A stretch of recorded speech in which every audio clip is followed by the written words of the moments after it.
চ্যানেলে নতুন হয়ে থাকলে চ্যানেলটা অবশ্যই সাবস্ক্রাইব করে দিও আর পাশে থাকা বেল আইকনটা প্রেস করে দিও যাতে আমার ভিডিও সবার আগে তোমার কাছে পৌঁছে যায়। তো রোজ রোজ একই রকম আমের চাটনি খেয়ে একঘেয়ে লাগলে আজকের রেসিপিটা রইল তোমার জন্য। চলো দেখে নেওয়া যাক। এর জন্য আমি এখানে দুটো মাঝারি সাইজের আম নিয়ে নিয়েছি, কাঁচা আম। এগুলোকে আমি কেটে নেব একদম খোলা শুদ্ধ। এইভাবে কেটে আমি ধুয়ে রেখে দিয়েছি পরিষ্কার করে। এরপর আমি একটা টিনের পাত্রতে বেশ কিছুটা পরিমাণে জল দিয়ে দিলাম, আর এই জলে দিয়ে দিলাম হাফ চামচ পরিমাণ মতো নুন। এরপর আমি আমগুলোকে দিয়ে দেবো সেদ্ধ করতে। খোলা সহিত আমগুলোকে আমি দিয়ে দেব। খুব ভালোভাবে সেদ্ধ করে নিতে হবে এগুলোকে আমাদের, মোটামুটি 7 থেকে 8 মিনিট বা 10 মিনিট ধরে আমাদের সেদ্ধ করে নেব আমরা। এরপর এই যে দেখো সেদ্ধ কতটা সুন্দর হয়ে গেছে, একদম নরম হয়ে গেছে আমগুলো, আমাদের কিন্তু এটাই চাই। এরপর আমি কড়াইয়ে দিয়ে দিলাম 2 চামচ মতো এখানে 5 ফোড়ন, আর দিয়ে দিলাম এখানে পানমৌরি, অর্থাৎ একটু বড় বড় সাইজের মৌরিগুলো। এরপর আমি দিয়ে দিলাম একটা এখানে শুকনো লঙ্কা ভেঙে। এটাকে আমি একটু ভেজে নেব কড়াইয়ে।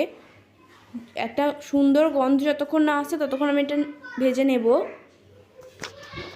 ভেজে নেওয়ার পর এটা কিন্তু আমি গুঁড়িয়ে নেব, এটাই আমাদের সেই স্পেশাল মশলা। এরপর আমি আমের সেদ্ধ জলটা এখানে রেখে দিলাম একটা বাটিতে, আর আমগুলো আমি এখানে নিয়ে নিলাম। এরপর ওই টিনের পাত্রতেই আমি দিয়ে দিয়েছি বেশ কিছুটা পরিমাণে জল। এখানে আমি চিনির রস তৈরি করে নেব, আর দিয়ে দিলাম 1 বাটি পরিমাণে চিনি। এরপর খুব ভালোভাবে এটাকে আমি রস তৈরি করে নেব। এটা রস হোক। অন্যদিকে এখানে কড়াই নিয়ে নিয়েছি আমি, আবারও দিয়ে দিলাম অল্প পরিমাণে সরষের তেল, আর এতে আমি ফোড়ন হিসেবে দিয়ে দিলাম 1 চামচ মতো 5 ফোড়ন, হাফ চামচ মতো সর্ষে আর তেজপাতা, আর দিয়ে দিলাম 2টো শুকনো লঙ্কা। এরপর এটাকে আমি একটু ভেজে নেব।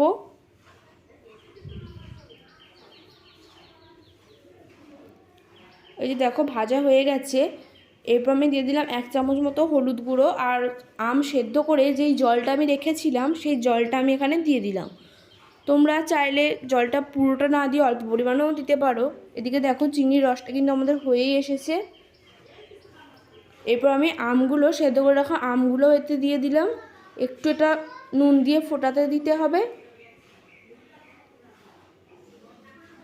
তারপর 3 থেকে 4 মিনিট এরকম একটু ফুটে এলে তারপর আমি এটাতে দিয়ে দেব যে চিনির রসটা তৈরি করেছিলাম সেই চিনির রসটা।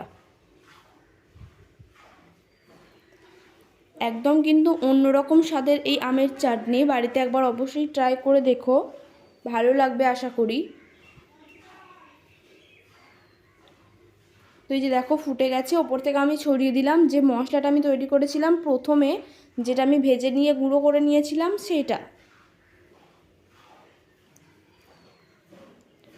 তো এই যে রেডি আমাদের প্রায় আমের চাটনি, একদম কিন্তু অন্যরকম স্বাদের চাটনি, একটু পাতলা কিন্তু অনেকটা সুস্বাদু। ভালো লাগলে একটা লাইক করে দিও অবশ্যই।